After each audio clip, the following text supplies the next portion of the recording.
ოთხშაბათს ღამე შეგვეძინა ახალი ბინადარი პატარა ავიანის ჯიშის მაიმუნი.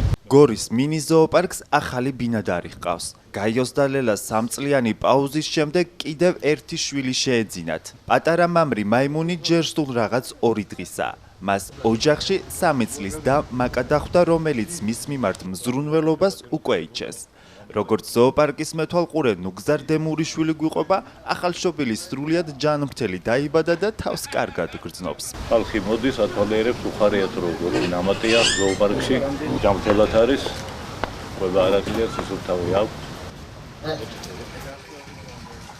12 წლის ეს კავკასიური ჯიშის დათვი სახელად ბალუ გორის ზოოპარკის ბინადარი 2010 წლის შემდეგაა. ის უკვე 5 წელია, რაც ამ ვოლიერში ცხოვრობს. ბალუს სანახავად ყოველდღიურად უამრავი ადამიანი მოდის. გორის მინი ზოოპარკის ვიზიტორებს მაიმუნებისა და დათვების მსგავსად სხვა ცხოველებისა და ფრინველების ნახვის საშუალება ყოველდღიურად უსაწყიდლოდ აქვთ. მაიმუნები უნდა ვნახო. ძალიან მჭამის. ხშირად მამიკოს მოყავს აქ მაიმუნების და დათვების სანახავად, ძალიან მოგწონს აქ მოსვლა. ბედნიერია ყოველთვის, როცა მოდის ახალბაღში და უკეთესი იქნება სხვა ცხოველებიც რომ მოეყვა. მელია გვყავს ტურა.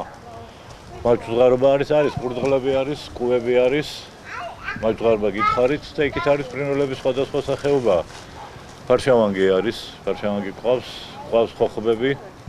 ეს იაპონურ ქათმებს რო ვეძახით, პატარები რო არიან, ეგენი გვყავს და ციცირები გვყავს კიდევ იქითკენ. გვყავს ლამა, რომელიც ნახეთ გადაიღეთ საძოვარზეა გასული, ახლა რო კარგად იკვებოს და აფრიკული თხები. ეს არის ძირითადი ჩვენი კონტინგენტი, ასე ვთქვათ, ცხოველების. კულტურისა და დასვენების პარკში არსებულ მინი ზოოპარკს სულ 11 ვოლიერი აქვს, რომელშიც სხვადასხვა ჯიშის ცხოველები და ფრინველები ბინადრობენ. რაც შეეხება ზოოპარკის ახალ ბინადარს, პატარა მაიმუნისთვის სახელის შერჩევის პატივი ჩვენ გადამღებ ჯგუფს ერგო. მას ზეზვა დავარქვით.